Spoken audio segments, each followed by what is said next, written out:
musical, né, tentando desmembrar a palavra, ela, ao invés de finalizar com algo, né, algo já é isso, eu acho que daí ali ela já abre um campo que pode ser, não ser, sabe? Ela pode se misturar. Isso que eu achei. E nos outros textos é que isso fica mais visível, porque eu li esse primeiro, por exemplo, da conceituação. A paisagem. Não, aquele que fala dos conceitos, que eu não lembro do título, que ele fala do conceito, vai destrinchando a palavra e tal. E aí depois eu comecei a ler o outro texto do método tal. E aí eu fui terminar nesse despartilhada, né? Que daí, poxa, você chega lá na imagem, como se fosse um livro, assim, começa a relacionar aquelas paisagens do texto que você conceitou antes, sabe? Eu achei interessante que você disse nos textos que a paisagem, ela, enquanto a gente não a perceba, não se integra, ela não construa, efetivamente ela não é nada. Como o exemplo que você dá da maçã, que a maçã não é nada enquanto não sentir a maçã, não tiver uma experiência partilhada da maçã. Acho que é isso que eu achei interessante, que a paisagem é uma experiência construída, partilhada. Ela não é nada enquanto a gente não percebê-la e não der um valor a ela, um sentido. Essa questão da maçã é super importante, porque muitas vezes eu começava a aula pedindo para uma pessoa descrever a maçã, ou para uma pessoa tentar descrever, falava para as pessoas tentarem descrever a maçã para o outro, né? E as pessoas ficavam fazendo esforço de escrever. Depois eu dava a maçã para as pessoas experimentarem a maçã, para ver a distância que existe entre a idealização que a gente faz para representar um objeto enquanto conceito, enquanto narrativa, enquanto descrição, e a experiência que demarca o nosso conhecimento do mundo também, né? Uma coisa é necessário a experiência, é necessário, e de novo entra o sabor, o tato, a cor, né? O peso, né? O som, né? A maçã é úmida. Essa experiência não é nada se você só tiver um conceito. Esse conceito se refere mal a uma experiência, mas nos permite comunicar. Mas quando eu falo da maçã, ela é úmida e tem um som, eu acho que todo mundo vem, pode ir até água na boca de alguém, se de repente, sabe, se você imagina. Então, essa dimensão da experiência para o aprendizado, dessa condição existencial, eu diria, se aplica totalmente à paisagem, que é uma realidade muito complexa a partir dessa ideia. Mas também, o conceito de paisagem, assim, tem essa questão da percepção, mas tem muito aquele conceito biológico da paisagem e aquele conceito geográfico, assim, da paisagem, né? Biológico, assim, tipo, aquela coisa meio natural, assim, e geográfico, assim, com a visão, assim, do outro e na paisagem, né? Aquela relação. Tipo, eu acho que são outros conceitos de paisagem que a gente também pode só ficar, assim, essa questão da percepção, que seria uma visão, essa outra visão biológica, essa outra visão. Eu não estou falando de percepção, e eu não gosto dessa palavra. Eu acho que ela é muito, tende a reduzir. Na verdade, é claro, a não ser que a gente vá pensar o que é a percepção, né? Eu acho que, por isso que volto de novo, a experiência, né? A percepção não é só uma observação, uma impressão que você capta, ela é uma construção cognitiva, né? O que pode entrar aí. Agora, a questão que o Diego está colocando, eu queria, até estava anotando aqui agora e você acabou tocando. Mais para frente eu quero voltar a ela. Pode continuar conversando, mas tem uma implicação na fala que o Diego colocou, que a gente precisa voltar a ela. Mas vamos ver o que mais está nos textos. Então, eu preciso escrever porque quando eu estava escrevendo tinha uma sabiá cantando e eu não vejo bacana, eu queria perder. Eu me permito fazer algumas considerações do autor e Alexander Vitor. A leitura me levou a pensar que entendi mais do que entendia. E assim descobri que não entendia após ser descoberto que tinha antigos entendimentos, solidificados sobre o tema paisagem, que ora descortina na forma de um novo entendimento à beira de um antagonismo. Do ponto de vista do observador, faço parte também da paisagem. É um texto que pode ser entendido quando lê do fim para o começo, e só assim pode ser melhor entendido, onde o início do texto está no final do texto e o fim do texto inicia a compreensão melhor. Isso, de certa forma, propõe uma nova leitura que por si facilita o exercício do entendimento da paisagem que com o texto se coloca. Assim estaríamos recomendando que o estudo de paisagem comece pelo entendimento do problema e que há um aspecto dessa paisagem no modo de você estudar. Entender que a paisagem jamais é igual a outra. E o que se explica que a maçã, se não tivesse conhecimento anterior? Sendo assim, a resposta pode estar na pergunta e não na própria resposta. Aliás, é bem legal, né? O texto, interessante que ele fez, mas eu acho que é bem legal esse exercício de criar sua reflexão e registrá-la como forma de construir a reflexão, que é isso que ele está fazendo. Eu vou pensar do que ele falou, embora vocês possam, e eu gostaria que vocês fizessem, continuando tirando coisas do texto. Porque toda a conceituação de paisagem que a gente vai fazer pensando do texto aqui. Mas, como o Diego está observando, existem centenas de outros textos sobre paisagem. Poderiam trazer outras coisas. Mas vamos tirar o que está nestes. Mas eu queria trazer uma palavra do que o JC trouxe para jogar nessa roda também, para vocês irem pensando junto. A palavra antagonismos. Quando você falou relação,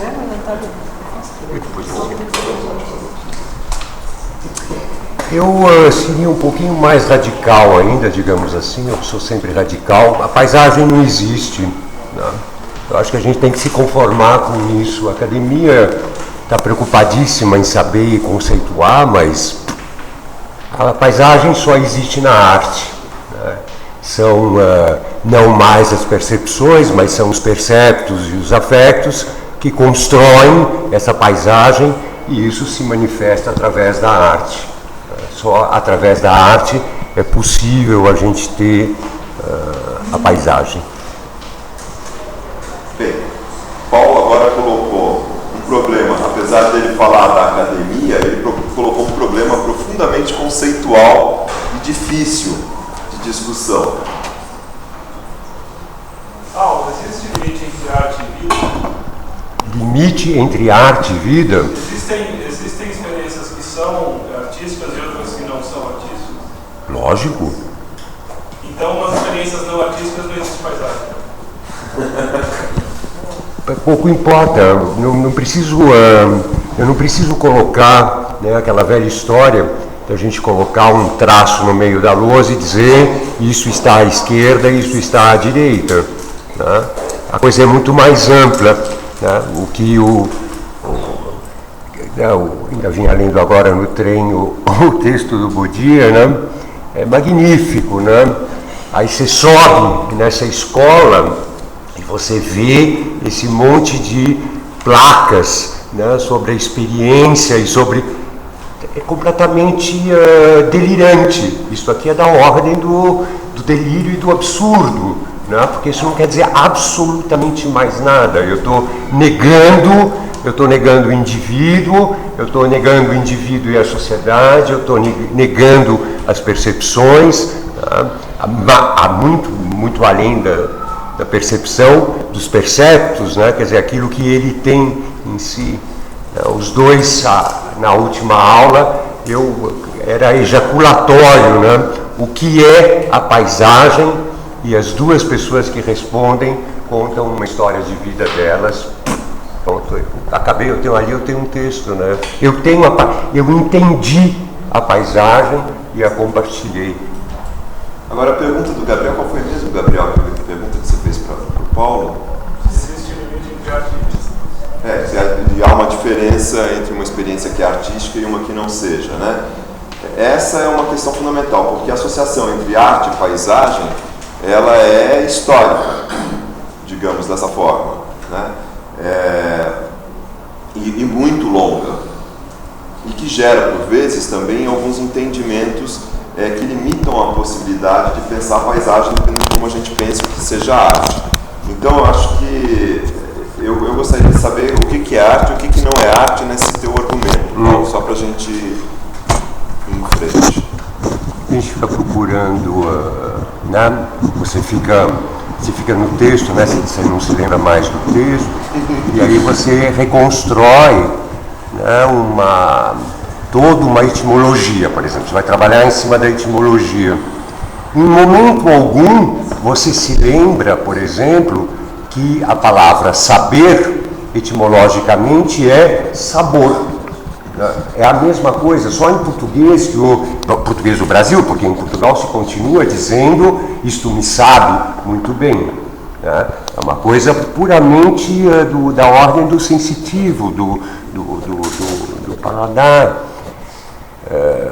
Perdi o que eu ia no raciocínio. A dificuldade era o seguinte: o que separa uma experiência ou uma produção ou uma obra artística de algo que não seja artístico? É simplesmente o que a gente... Vamos, para simplificar, eu também vou colocar um traço no meio da lousa ali. É uma questão técnica, só isso. É um domínio técnico. Por exemplo, se eu pegar isso no ponto de vista das artes cênicas, eu vou eu vou descrever a paisagem, né, com um corpo dentro de uma dimensão. É a única coisa que é só uma questão... Eu vou dizer que é a minha preocupação. Né? Se, por exemplo, que essa palavra arte, ele falou, não existe paisagem que não seja na arte. Na sua argumentação, aliás, você começou a argumentação dizendo que é uma palavra que não existe. Depois você demonstrou toda a existência dela, né? E aí colocou que ela só existe na arte, aí construiu uma poética que eu acho que faz parte mesmo de tudo que a gente busca na paisagem. Que dê conta, que possa excluir outras possibilidades, eu já não sei. Mas a questão que eu fiquei pensando é o seguinte: se é artístico, se é uma experiência artística ou é uma experiência estética. Se a experiência artística não é uma forma de experiência estética, mas você poderia ter uma experiência estética sem ser artística. Porque se as duas coisas são a mesma, então eu diria que a paisagem é uma experiência artística, no seu argumento. Mas se elas não forem a mesma, você puder ter uma experiência que não é artística, você ainda pode ter uma relação estética. E a dimensão estética, sensível, estética nesse sentido, da dimensão do sensível, eu acho que ela é inalienável da construção da ideia de paisagem. Mesmo quando você transforma ela em conceito, só para um campo poético que não cabe dentro do conceito. É por isso que eu achei que essa discussão ela começou a ficar complicada, ela começou a ficar sofisticada, na verdade. Isso vai voltar de novo na explicação na pergunta que eu falei que eu tenho que voltar ao texto do Diego, que ele lançou aqui no texto também. Na dúvida, voltem ao que está escrito nos artigos e vamos continuar expondo o que está lá. Então, até quando você falou em estética, daí eu levei do CPL do texto da estética, né, a dinâmica da estética, que ela ultrapassa esse visual, entra no campo da verbalização, mas ainda assim ela é anterior, né, e além a essa própria verbalização. Então, aí faz a discussão. Porque vai ter uma implicação de novo naquele ponto que eu vou ter que voltar com o Diego, se vocês concordarem com ela. Mas enfim, que coisa é essa paisagem que parece não se conter? Segundo Paulo, até ejacula. Ou faz ejacular, não sei. Que coisa é essa que motiva uma dimensão orgânica nessa conversa? Assim, pelo conceito que o Paulo fala, assim, da paisagem como experiência artística, estética e tal, aí você coloca assim, um critério assim, extremamente subjetivo na paisagem, mas a paisagem também tem uma parte objetiva, uma parte mais concreta. Ela tem? Vocês acham? Tem, né? Essa paisagem ela tem o lado subjetivo, o lado da interpretação, mas ela também tem o lado, né, digamos, um lado não artístico, um lado mais objetivo, mais plausível. Qual seria? Eu discordo. Olha, agora vai complicar. Mas espera, antes de vocês discordarem, Diego, qual seria esse lado mais objetivo e menos artístico? Tipo assim, quando eu falo assim, valores que descritivam lá, por exemplo, assim, quando você pega a paisagem, tipo, sei lá, você pega uma paisagem X, pegando o caso da maçã. Ela tem uma série de características, de formas, de coisas que são objetivos daquela maçã. Claro que assim, aí entra o critério subjetivo de cada um da interpretação dessa maçã. Se eu falo da maçã, eu posso estar descrevendo, claro, tem uma experiência minha, mas tem uma coisa objetiva por trás, o que é uma maçã. Mas a descrição que a ciência criou uma linguagem para objetivar não nos traz a maçã, senão quando você sabe que aquilo é uma maçã, entendeu? Né? Ou seja, a descrição só se completa. Imagine a descrição científica. Eu acho que no texto eu coloquei uma descrição científica de alguma coisa. Né? A descrição científica. Só quando você sabe que aquela descrição se refere a uma experiência que você conhece, a um conhecimento, a uma memória, a um sabor, né? Ou um saber que você já tem, que não é aquele só daquela descrição, é que a maçã se torna maçã a partir daquele... Então a gente tem um problema no objetivo do que seja a matéria, maçã, na objetivação que a ciência tenta dar para essa matéria e no conhecimento que a própria experiência te dá e que permite amarrar todas essas coisas. Amarrar talvez para cada um de uma forma diferente, em um momento diferente. Né? Mas a ciência tem esse esforço de criar uma descrição objetiva, em objetivar a linguagem para tornar comparável, para tornar universal a comunicação dessa dimensão, no caso da matéria. Né? Pode não ser só da matéria. Mas você quer só uma coisa? Se você não vê a paisagem, ela existe? Posso Se você não vê a paisagem, ela existe? Então, nós estamos dentro dos textos lidos, né? Mas eu acho que o Diego, né, estava falando que não somos os únicos a ver a paisagem, né, ou vivenciar a paisagem. Alguém aqui consegue ver como uma onça parda? Sim. Como que uma onça parda vê? Ela está na paisagem, de alguma maneira ela percebe, ela tem um cógito diferente do nosso. Então, e tem um campo científico que tenta imaginar como que veem a paisagem os que não são humanos. Né? Entrando então no que o Diego vai falar, existe paisagem sem experiência? Né? Porque o Diego acho que evocou a dimensão do concreto, que o Gabriel discordou que a paisagem não existe só pelo concreto, mas ela tem que ser apropriada. Mas, por exemplo, eu estou tentando fazer uma ligação com a paisagem como uma dimensão de organização social, já que é esse onde o contexto que a gente está se encontrando aqui. Por exemplo, existe uma paisagem em Perus que você vivencia? Existe. Quem sou eu para falar que essa paisagem não existe? Eu acredito que existe. Eu compartilho essa paisagem, eu experimento essa paisagem? Ainda não. Posso vir a compartilhar, espero compartilhar e entendê-la, apropriá-la de outra maneira, mas não quer dizer que ela não exista, mesmo que para mim, no meu mundinho, ainda não. Então, a paisagem existe, mas às vezes sem a experiência enquanto eu observador, mas pelos meus pares que a vivenciam, a experimentam. Isso aí. Só complementando, assim, eu não acho que assim, a paisagem ela não tenha uma parte. Eu acho que assim, ela tem uma parte subjetiva e ela também tem uma parte objetiva. Tipo, tem os dois, assim, né? Material. O concreto, que daí tem a sua interpretação em cima disso, e daí, enfim, o que modifica bastante. São níveis de abordagem, né? A gente, na ciência ambiental, se for uma ciência ambiental limitada, ele vai abordar sistemicamente, interdisciplinarmente, mas não vai inserir a percepção, a experiência, a vivência nessa abordagem. Então, vai ser quase como um terceiro olhando a paisagem.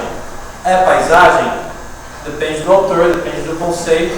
Aqui, dentro dessa dimensão que a gente está abordando, talvez não seria tão complexa e de uma dimensão tão grande quanto essa, né? Transdisciplinar. Seria só disciplinar, seria, enfim, não teria vivência, não teria essa dimensão cognitiva nela.